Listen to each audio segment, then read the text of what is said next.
Hi friends, welcome back to our YouTube channel soldier BVK vlogs. ఎలా ఉన్నారు friends? అయితే బాగున్నారు, మీరు కూడా బాగుంటారని చెప్పి ఆశిస్తున్నాను.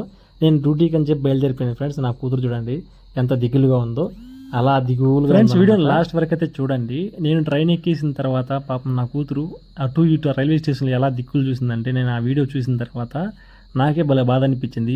మా డాడీ ఇటు సైడ్ నుంచి వస్తాడు, అటు సైడ్ నుంచి వస్తాడు, ఏ సొంతలో నుంచి వస్తాడని చెప్పి నాలుగు పక్కలు చూసుకుంటూ ఉండింది అనమాట. సో లాస్ట్ వరకు అయితే వీడియో చూడండి. వీడియో చూసిన ప్రతి ఒక్కరు లైక్ చేసి కామెంట్ ఇవ్వడానికి అయితే ట్రై చేయండి.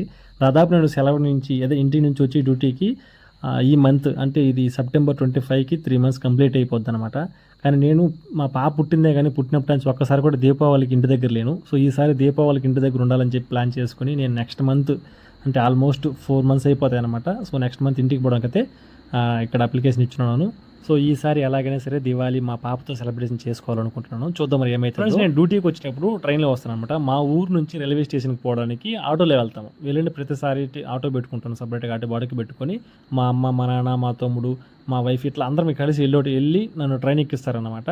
సో ఈసారి నేను మా పాపను తీసుకొని వచ్చాను. ఎప్పుడు తీసుకొస్తుంటాను, కాకపోతే ఎప్పుడు వీడియో తీయలేదు అనమాట. వీడియో తీసిన తర్వాతే నేను ట్రైన్ ఎక్కి వెళ్ళిపోయిన తర్వాత తన ఫీలింగ్స్ ఎలా ఉన్నాయి, తన ఫేస్ ఫీలింగ్ ఎలా ఉందనేది తర్వాత నాకు వేరే బ్రదర్ వీడియో తీసి సెండ్ చేసి అప్పుడు చూశాను అనమాట. మా పాప నా కోసం 4 పక్కలు ఎత్తుక్కోవడం అనేది. సో చూడండి, ఇప్పుడు ఆ రైల్వే స్టేషన్ అడుగుతున్నారు అనమాట. మా అమ్మ, మా నాన్న వాళ్ళు అడుగుతున్నారు, నువ్వు మీ డాడీతో కూడా వెళ్ళిపోతావా, మీ అమ్మతో కూడా ఉంటావు అంటే, ఫస్ట్ మా డాడీతో కూడా వెళ్ళిపోతానని చెప్పేసి నాకు ముద్దులు పెట్టడము, అట్లా గిరవడం చేసింది. ఆ తర్వాత మళ్ళీ అమ్మ వద్దు అంటే అమ్మ కూడా కావాలని చెప్పి వాళ్ళ అమ్మను గట్టిగా పట్టుకుంటుంది అనమాట. వాళ్ళ అమ్మ కూడా కావాలని చెప్పి అయితే గట్టిగా పట్టుకుంటుంది. సో ఇట్లా సరదాగా రైల్వే స్టేషన్లో మాట్లాడుకుంటూ ట్రైన్ కూడా వచ్చేసింది ఫ్రెండ్స్. ట్రైన్ వచ్చిన తర్వాత మా పాప నన్నైతే వదలలేదు. నేను వెళ్ళిపోతే నేను తెలిసిపోయింది తనకి. సో అందుకని చెప్పి వాళ్ళ అమ్మ కాడకు కూడా పోకుండా ఇంకెవరి కాడకు పోకుండా నన్ను వదలలేదు అనమాట. నా కాడే ఉంది. సో నేను ట్రైన్ ఎక్కేసినప్పుడు కూడా నాతో కూడా ఎక్కింది, నాతో పాటు వచ్చేసిన లోపలికి. కానీ దిగినాటికి మాత్రం వెళ్ళమంటే మాత్రం వెళ్ళలేదనమాట. వాళ్ళ అమ్మ అందరూ ఎవరు పిలిచినా కూడా పోలేదు.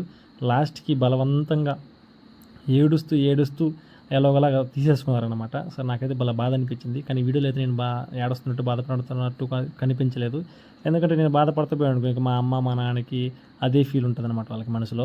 అందుకని చెప్పి నేను పైకి నవ్వుతున్నట్టున్నాను. కానీ మా పాపను వదిలి వెళ్తున్నప్పుడు మాత్రం ఒకటి గుర్తుపెట్టుకోండి, మనం బయట ఎక్కడైనా పని పరంగా కావచ్చు, చదువుకోవడానికి కానీ ఇంకేదైనా జాబ్ పర్పస్ మీద పోవచ్చు, అమ్మ నాన్న వదిలేసి వెళ్తాం.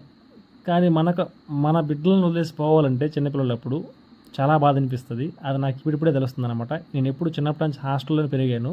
కానీ మా అమ్మ, మా నాన్నని, మా ఫ్యామిలీ వాళ్ళందరినీ వదిలి అంత దూరం ఉన్నానే అని ఫీలింగ్ నాకు ఎప్పుడు రాలేదు.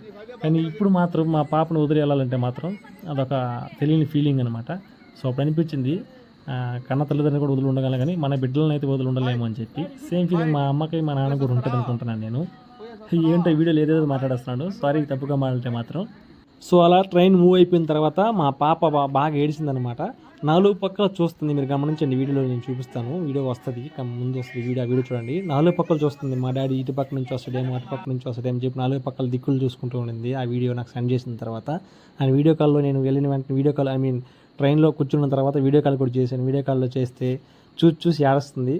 కొంచెంసేపు తర్వాత ఆటో ఎక్కిన తర్వాత కొంచెం నవ్విందనమాట. డాడీ నువ్వు ట్రైన్లో వెళ్ళిపోతున్నావు, ట్రైన్ జాగ్రత్త, గుద్దేస్తుంది, అది ఇది అంటుందన్నమాట సరదాగా. సో అది ఫ్రెండ్స్, నేను ఇంకా ఈ అక్టోబర్లో అయితే ఖచ్చితంగా ఇంటికి వెళ్ళాలని చెప్పి అయితే ఫిక్స్ అయిపోయినాను. అందుకని చెప్పి నేను ఈ మంత్ వెళ్ళలేదు. యాక్చువల్లీ అయితే 3 monthsకి ఒకసారి వెళ్ళిపోతాను నేను. కానీ ఈ మంత్ దీవాళీ జరుపుకోవాలి పాపతో. పాప కూడా కొంచెం పెద్ద పాప అయింది కదా, ఇంకా చిన్న టపాసులు అవి అంటారు కదా, చిన్నపిల్లలు ఆడుకుంటారు కదా, అవన్నీ పాప కూడా ఆడుకుంటుంది. అది కాకుండా పాప ఏంటంటే ఇప్పుడు భయపడుతుంటుంది అన్నమాట. ఈ టపాసుల సౌండ్లు ఇవి ఉంటాయి కదా, ఏదో చేత్తో బడి తిప్పేటివి అవన్నీ మర్చిపోయాను. భూచక్రాలు, స్విచ్ బుడ్డీలు అవన్నీ ఉంటాయి కదా, అవన్నీ ఏంటంటే ఇప్పుడు పాప భయపడుతుంది. మనం పక్కనున్నాం అనుకో, డాడీ పక్కన ఉంటే మొత్తం ఖచ్చితంగా ధైర్యంగా ఫేస్ చేస్తుంది అనమాట. సో ఇప్పుడు కానీ భయపడేది అనుకో, ఇంకా కొద్ది సంవత్సరాల దాకా భయపడుతూనే ఉంటారు. సో అందుకని చెప్పి చూడండి ఎట్లా ఏడుస్తుందో, వీడియో కాల్లో చూడండి. చూసి ఏడుస్తుంది, 4 పక్కల చూస్తుంది అనమాట. నాకైతే భలే బాధ అనిపించింది. లాస్ట్ టైం అయితే సంక్రాంతి పండగకి ఇంటి దగ్గర ఉన్నాను. ఈసారి దివాళీకి ఉంటాను. మళ్ళీ నెక్స్ట్ సంక్రాంతికి అయితే ఉండలేను, చూడాలి. అంటే ఒకటి అన్ని పండుగలకి అయితే ఇంటికాడ ఉండలేం. కానీ ముందుగా ప్లాన్ చేసుకోవాలి. సంక్రాంతికి వచ్చాను అనుకో దివాళీకి రాలేదు, దివాళీకి వచ్చి సంక్రాంతి రాలేను, ఇది మళ్ళీ వినాయక చవితికి వచ్చాను అనుకోండి ఇంకేదైనా ఫెస్టివల్కి రాలేను.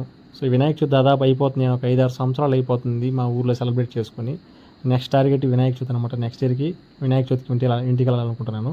చూద్దాం మరి ఎలా అవుతుందో. ఓకే ఫ్రెండ్స్, వీడియో నచ్చినట్లయితే మాత్రం ఖచ్చితంగా లైక్ చేసి సబ్స్క్రైబ్ చేసుకోవడానికి ట్రై చేయండి ఫ్రెండ్స్. Bye friends.